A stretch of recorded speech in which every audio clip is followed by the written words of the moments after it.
Welcome back to Legalese 123. I'm your host, Missy K. What's going on right now? Welcome. It's Friday. You know what that means. It's Friday Case Catch Up. So remember, we're trying to get to 50 subscribers by the end of this month. Hit that like and subscribe. Follow me for more content. What do we got going on? Let's catch up. It's Friday Case Catch Up.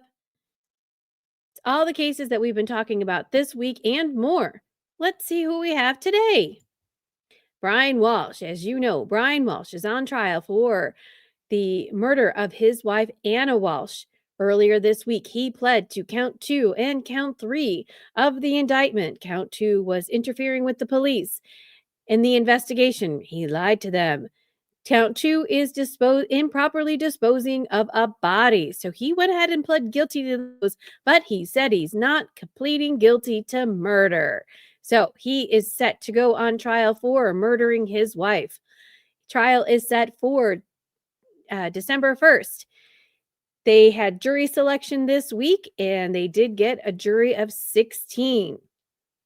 Today, there was a motion filed by the Commonwealth to have a protective order related to the pending internal investigations involving Massachusetts state troopers. Troopers, plural. We do know there was an IA investigation already into Michael Proctor. We do know that there's something going on with Sean Good. Are these two related? We'll stay tuned, so we'll find out. Next, we have Miles King. Miles King is accused of murdering Marquise Simon.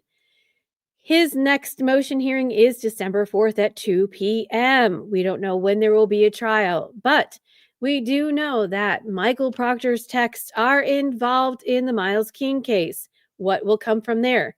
Stay tuned. Karen Reed in her civil defense. Remember, Paul O'Keefe, the brother of John O'Keefe, is suing Karen Reed. Karen Reed was accused of killing Officer John O'Keefe. She was tried twice. First one was an acquittal.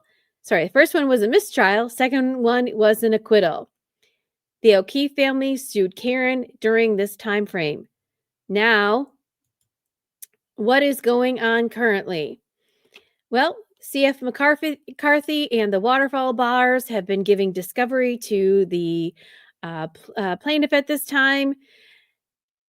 Also, earlier this week, Karen Reed had filed a civil suit against all parties named. We'll go over that next. That came out this week. So that is the hot news ticket item. In this current case, which is the O'Keefe family versus Reed, this is taking place currently right now. And there is a motion or a hearing today, and not much is going on, just continuing to talk about discovery issues. You can tell that they are not happy that Karen Reed decided to sue everyone. There is a motion to compel in status hearing on this case on December 19th at 2 p.m. via Zoom. But Karen filed her civil countersuit in Bristol. That's where she resides.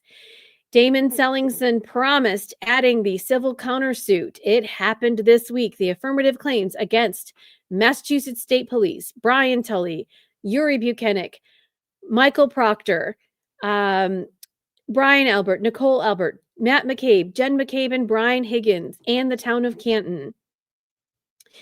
We are not sure when this case will be starting to be heard. It is in Bristol County, and remember, it was just filed this week. So stay tuned to hear when they're going to have a court case regarding this civil case. Currently, right now, the O'Keefe lawsuit and Karen Reed's civil suit have not been consolidated. Currently, right now, O'Keefe family's lawyer does not want it to be consolidated. Judge at this time hasn't made any ruling. Remember, we got a new judge in the case because Judge O'Shea retired. Lots going on there. Stay tuned. We'll give you more updates. Next, Kouri Richins versus Utah. Kouri Richins is accused of killing her husband, Eric Richins, by giving him a fentanyl breakfast sandwich. That's not what killed him on February 14th, but the Moscow Mule slash cocktails she provided to him with 5 times the legal dose of fentanyl in March has did go ahead and kill him. What is going on in her case? Well, currently there's no bail for Kouri.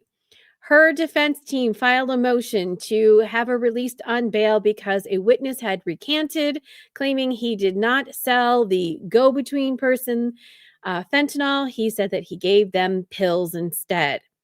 The judge referenced the findings from his previous decision on denying bail in 2023, saying that Richins died from ingesting fentanyl, evidence alleging that Kouri purchased dozens of pills from the woman 1 month before, evidence indicating Richins believed she would benefit financially from her husband's death, and evidence showing consciousness of guilt, internet searches, everything going on that has been discovered in her case thus far.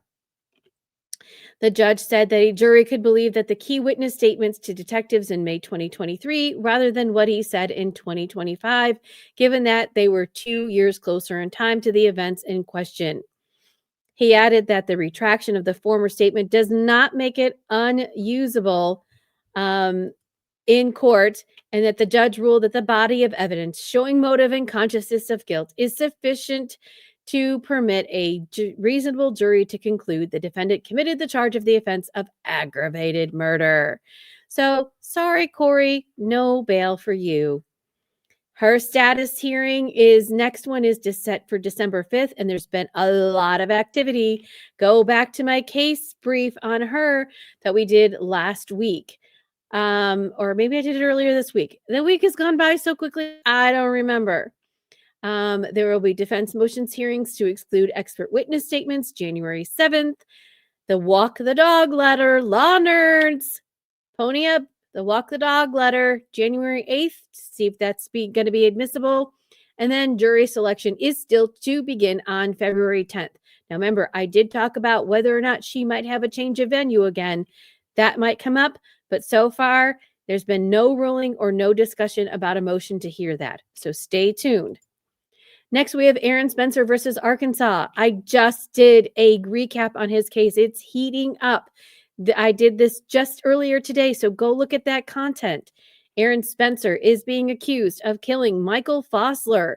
Michael Fossler was being accused of aggravated rape against Fossler's 13-year-old daughter. Spencer woke up in the middle of the night to find that she was missing out of her bed, went to go look for her, and found her in Fossler's car. Spencer then did a bump maneuver, pulled him over. Fossler had grabbed his daughter, not letting her out of the car. Spencer then unloaded his weapon, killing Fossler. Is he justified in his actions? Is there other people involved? Go look at my detailed case brief that I did just earlier today. Currently, right now, there is still a pretrial hearing on December 17th. There is going to be a trial on January 26th through the 30th. All motions are due by November 24th. Response to the motions are due December 3rd. Now, the defense in Aaron Spencer's case are asking for the case to be dismissed on several different amendment grounds. Go look at the case brief to get more details on that. Side note, Spencer is running for sheriff. Yes, he is running for sheriff. That is due to happen in November of 2026. Stay tuned. So, update on the latest court filings. Go see the Spencer case. Could Fossler's girlfriend have known about his relationship to Spencer's daughter? Will Spencer's case be dismissed? Will this go to trial? It's a very contested court case. Next up, we have Aidan Kearney versus Massachusetts. If you don't know who Aidan Kearney is, where have you been? He isn't related to the Karen Reed trial. Aidan Kearney, also known as AKA Turtle Boy. Kearney is being accused of intimidating witnesses in the Karen Reed trial. Aidan Kearney has a YouTube show where he goes on and talks about all of the people involved in the Karen Read case. And he does sometimes go a little bit beyond the bounds. Is it free speech? Is he in his rights within to talk about these? Is it the First Amendment right to talk about these people? He also went out and had a rally and went to these people's houses, calling them murderers outside of their house. That was happening while the Karen Read trial was going on. Special prosecutor Cosgrove was supposed to respond to the defense's mega motion to dismiss this past Monday, the 17th. He has not responded. What does this mean? Will Kearney's case be resolved? His next court hearing is December 5th currently. But if this motion doesn't get responded to, what can happen between now and then? Now, mind you, the holiday season is upon us. And courts will cease existing during the holiday period. Well, that's all that we have going on in this current weekly case catch up. A lot's happening in all of these cases. Things are moving quickly. Motions are being filed, responses and motions in limine. Everybody's going back and forth. The papers don't lie. So stay tuned for more information coming out. We still have a couple of days next week before the Thanksgiving holiday, so who knows what's going to pop off. It's not even the end of Friday yet. What's going to pop off today? If there is something, make sure that you like me on TikTok. I'm on Instagram. I'm on YouTube. I'm on Facebook.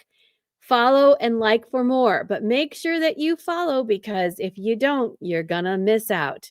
See you on the next one.